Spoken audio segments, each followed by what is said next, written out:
Kejaksaan Agung akan menyerahkan berkas perkara pembunuhan berencana Brigadir Yosua ke Pengadilan Negeri Jakarta Selatan pada hari ini. Penyerahan berkas dilakukan setelah Kejaksaan rampung menyusun dakwaan. Informasi selengkapnya kita bergabung bersama dengan rekan Marcelina Tumondo langsung dari Kejaksaan Agung Jakarta. Selamat pagi Marcelina, apa saja persiapan yang dilakukan oleh Kejaksaan maupun Pengadilan Negeri Jakarta Selatan jelang perlimpahan berkas pada hari ini?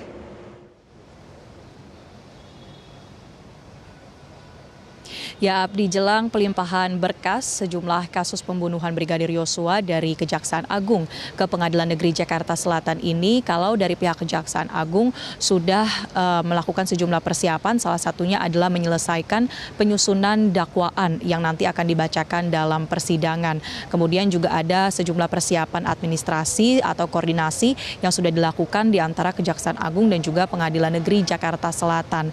Terkait dengan penyusunan dakwaan berdasarkan keterangan dari pihak Pusat Penerangan dan Hukum Kejaksaan Agung bahwa sebelumnya tim dari Kejaksaan Agung yang dipimpin oleh Jaksa Agung Muda Tindak Pidana Umum telah melakukan sejumlah diskusi atau pembahasan terkait dengan dakwaan terhadap sejumlah atau total 11 tersangka ini.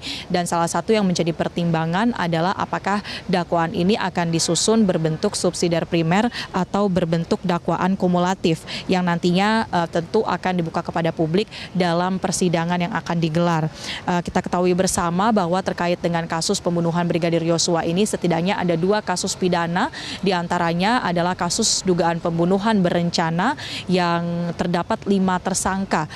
Dan terkait dengan kasus dugaan pembunuhan berencana ini dikenakan sejumlah pasal atau pasal berlapis seperti dugaan pembunuhan berencana, kemudian dugaan pembunuhan dengan sengaja dan juga sejumlah pasal penyerta.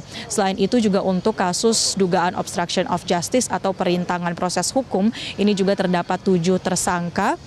Dan dalam kasus ini disangkakan sejumlah pasal terkait dengan pelanggaran Undang-Undang ITE. Nah, dari pasal-pasal ini yang kemudian juga sudah dilakukan penelitian dari pihak Kejaksaan Agung, termasuk juga meneliti berkas-berkas keterangan dari pihak tersangka ketika diperiksa oleh pihak Bareskrim Polri, termasuk sejumlah barang bukti yang sudah dilimpahkan seluruhnya dari kepolisian ke Kejaksaan Agung yang hari ini akan dilimpahkan ke Pengadilan Negeri Jakarta Selatan. Kalau dari pihak Pengadilan Negeri Jakarta Selatan, sejumlah persiapan ini juga sudah dilakukan seperti administrasi penerimaan berkas, kemudian juga melakukan koordinasi terkait dengan pengamanan persidangan dan menyiapkan ruang persidangan, yang mana persidangan dari kasus pembunuhan Brigadir Yosua ini akan digelar di ruang sidang utama pada waktu yang nantinya akan ditentukan. Abdi. Baik, Marcel, lantas kapan sidang kasus pembunuhan berencana Brigadir Yosua akan disidangkan?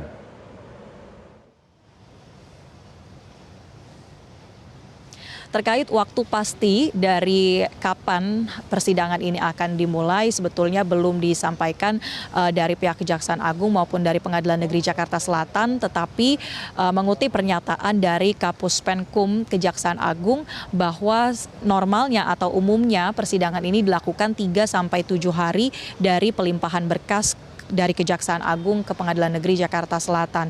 Tetapi di saat yang bersamaan dari pihak pengadilan ini memiliki waktu maksimal 50 hari untuk melakukan penahanan terhadap para tersangka sebelum nantinya memutuskan persidangan.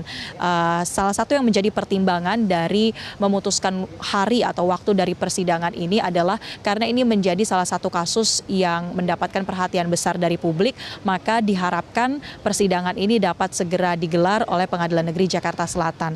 Terkait dengan persiapan persidangan, nantinya juga Pengadilan Negeri Jakarta Selatan akan menentukan majelis hakim, baik itu ketua ataupun anggota majelis hakim yang nantinya akan menyidangkan kasus ini. Tentunya dari sejumlah pihak juga telah menyampaikan pendapat mereka agar persidangan ini dapat dilakukan dengan menempatkan hakim-hakim ataupun jaksa-jaksa terbaik yang bisa memberikan atau yang bisa membuat proses persidangan ini berjalan secara netral dan juga sesuai dengan peraturan perundang-undangan yang berlaku. Untuk selanjutnya kami juga akan memantau kapan atau jam berapa terkait dengan pelimpahan berkas ini, karena berdasarkan informasi yang kami kumpulkan bahwa pihak Kejaksaan Agung dan Pengadilan Negeri Jakarta Selatan sampai saat ini masih berkoordinasi terkait dengan waktu pelimpahan, tetapi yang pasti berkas-berkas ini nanti akan diserahkan dari pihak Kejaksaan Agung yang akan mendatangi Pengadilan Negeri Jakarta Selatan pada hari ini.